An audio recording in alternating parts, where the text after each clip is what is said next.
At kasama natin ngayong gabi ang leader ng NCAA Women's Volleyball Tournament, ang San Sebastian Lady Stags.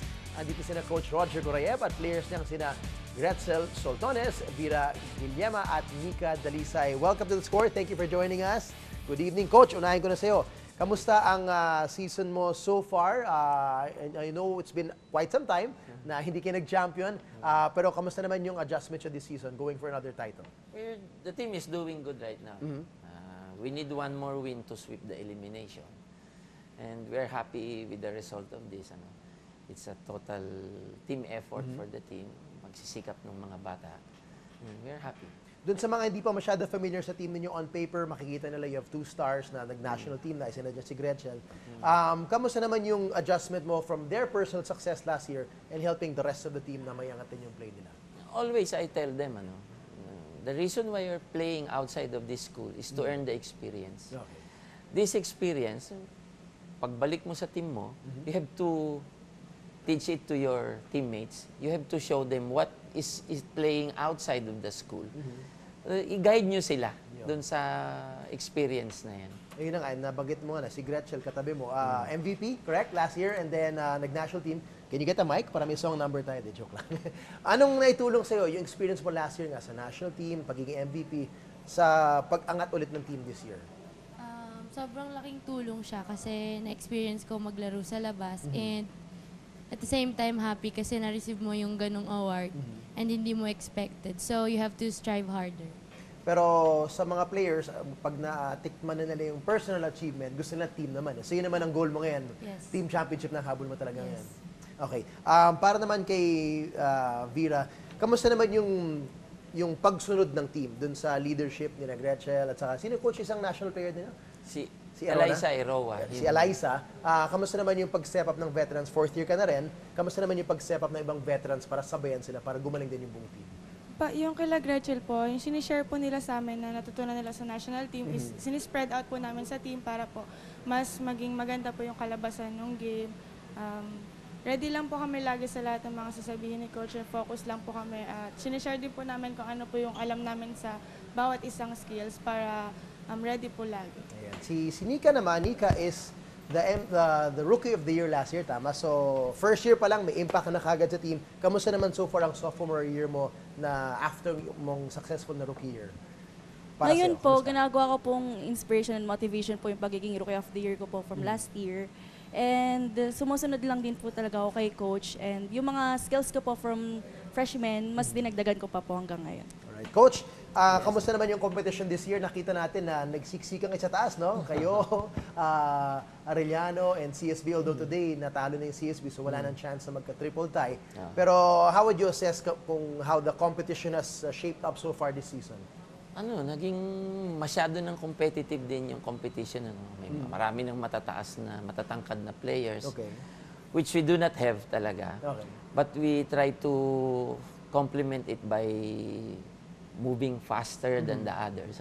Mas quicker yung aming agility and everything. So doon namin ino-offset yung yung aming pagkukulang sa height, which is it's advantageous to us right now. Okay. Tsaka ang bibilis ng mga bata kumilos. Pero the competition is really very, very tough. Gretzel, sa maraming teams, pag may winning streak, hindi pinag-uusapan yung sweep. Pero ngayon, 1 win na lang. Baka pwede mo na ikwento sa amin, napag-usapan nyo ba at some point ng season na ang goal natin ay sweep? Or hindi nyo talaga iniisip yun, naisip nyo 1 game at a time? Hindi naman, di namin pinag-usapan yun. Pero ang iniisip lang namin in every game is to do our best. And focus lang parati. Coach, kayo, how did you temper that na yung nakita nila, yung record nila, unbeaten throughout the season, 5-0, 6-0. At what point pinag-usapan nyo na kaya natin i-sweep to and let's go for that? Last time, nung manalo kami, sinabi ko sa kanila, actually before the game started, sabi ko, we cannot talk of the finals. Okay. Not unless we are in the finals. Okay. If we are in the finals, then we have to talk about the championship. Okay. So we have to take it 1 game at a time. So hindi pa tayo sigurado, though we have to take advantage of this leadership percent na nangyayari sa amin, na nandoon kami sa unahan. Sabi ko sa kanila, we don't need to pressure ourselves. Maglaro lang tayo ng maayos. kung ito ay para sa atin, makukuha natin. But, hindi natin pwedeng idaan to sa dasal. We have to work harder. And yung teamwork ninyo should be stronger than before. Yan lang. Gaano kagutom na ang San Sebastian para mag-champion ulit, Coach? Medyo gutom na rin. 2011. Because sa NCAA... Kasi before that, nakailang diretso kayo? Madami. Apat na, I have this 11 consecutive straight. Okay. Tapos naputol ng 2 years. Yeah.